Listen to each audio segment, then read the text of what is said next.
spend time on concerning yourself with the things that they can add in the 2 weeks, and how much do you take that burden off your players and try to shoulder that among the coaches? Yeah, we study it and go back and see what was successful even a year ago. That's why, again, we'll be prepared for unbalanced and different things like that. They haven't shown it, but did they do that for a reason? Or, if they're going to establish a run game, is that what they're going to go to? Are they going to go to more two-back? So you kind of hit it all. And preparing for a team like this that has so many athletes and so many weapons, you just got to touch it all, and hopefully our kids will respond. Is there an explanation for what you guys have been able to do in terms of turnovers? Is it simply the ball bouncing your way, more effort, or can you explain that at all? Said it Saturday, we're catching the ball this year instead of dropping it, so that's the biggest difference right now. We knock on wood, but we haven't dropped a pick yet. So, hopefully we can keep that up and keep, being on the positive side. Is that the thing, though, continuing that when you go against more difficult opponents here in Big 12 play? Yeah, but catching the ball, I don't care if you're playing a high school team or NFL team. If it's thrown to you, you're either going to catch it or you're going to drop it. So, if they have an opportunity, we have to keep doing what we've been doing and make sure we're securing it.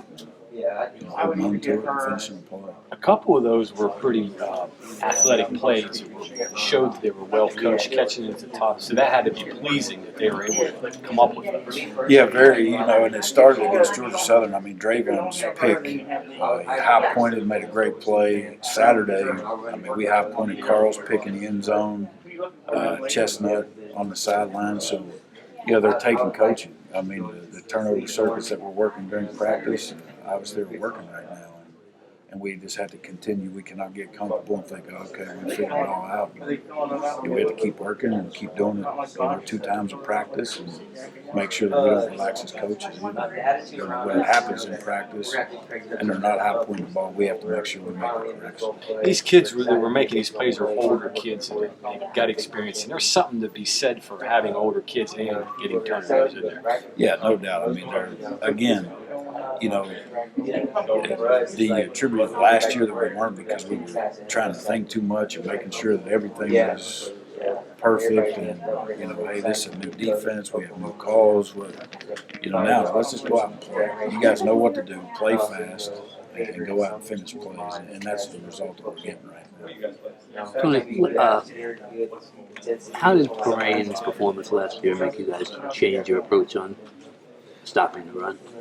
Well, we just, again, they were doing something different. They were unbalanced formation, and we didn't do a great job. I didn't do a great job last year preparing our kids for unbalanced. They haven't shown a lot of it coming into our game, and we that was more on me than anybody else, on our players or whatever. And we were trying to make in-game adjustments, and it wasn't working. So that's the other part of the equation. I guess you guys prepare for an entire week, getting ready for a game, and then all of a sudden you have to adjust. How obviously it's very important. Is it almost as important as what you do during the week? Yeah, no doubt about it. Because he was a third-string running back. Yeah, you weren't counting that on was him. the other thing.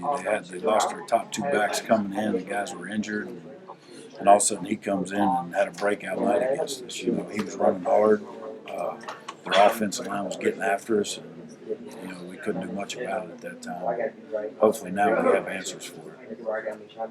They hadn't done a whole lot of unbalance before that game. No, they had not. What you do on defense? I understand everybody's supporting you. How much of it is built around the confidence you have in your secondary? Yeah, 100% right now. That's why the way we pressure, the way we do all that, it's all 100% falls in their lap as a secondary. Because if we can't cover guys, then obviously we're not going to blitz. And I thought that our kids have done a great job, and I think our secondary coaches have done a great job of preparing these guys, and the technique that they're teaching and all that. It goes hand in hand with it opens your playbook up. It's leverage. I understand that because you have extra guys back there, you can do a little bit more. But explain the way you move guys around and shift things. That those are almost like the back line, just to keep the roof on. Yeah, you know, and we do a lot of different things. You know, the most difficult position in this defensive play is our spur position. You know, he's got a lot. KJ has a lot on his plate as far as, you know, blitzing, you're playing him man. He's in a half, he's in a third. He's doing everything. Where most guys have, okay, you either play a third, a half, or you know, whatever it may be that falls into their lap. But, you know, that position is the most difficult by far. Could you be a successful defense if you relied? I mean, if you put the same faith and trust in, let's say, the linebackers, could you operate the same way? This seems like the way you want it, right? Yeah, there's no doubt. I mean, in this league and what we built this defense for is Big 12. And, you know, we've had to adjust, as you all know, Georgia Southern option completely different than, you know, what we're used to seeing and what we built the defense for. And Alabama a year ago was totally different. You know, once we get into this Big 12, it's, you know, we're built from the back end first. You don't do any quarter stuff, right? Quarters? Yeah. Which that's usually like the safety net difference. Well, it depends. I mean, I think quarters coverage is zero coverage without pressure. So Right. You're kind of you're leaving guys on an island without bringing pressure, and I don't like it. Yeah. You know, some people make a living on it. I don't like it. I like closing the middle of the field off. Right. Yeah.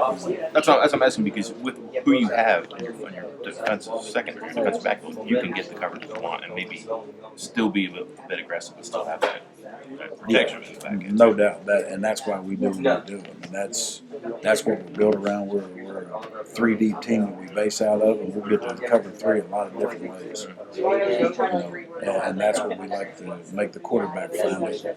You know, post snap, not pre snap, don't give things away, and just make sure that we're disguising and all those things that fall into place. That's when Rump's turned into a pretty reliable blitzer. What's he done for your third? He's really good. You know, Ricky's our nickelback. You know, bring him in. Obviously, he plays some snaps at corner as well. He's the next guy in the game, and you know we have a lot of confidence in him right now. And his role keeps expanding as we get into it, and the more snaps he gets under his belt. And we gained that trust a year ago from the Baylor game, and he's continued to be a better player ever since.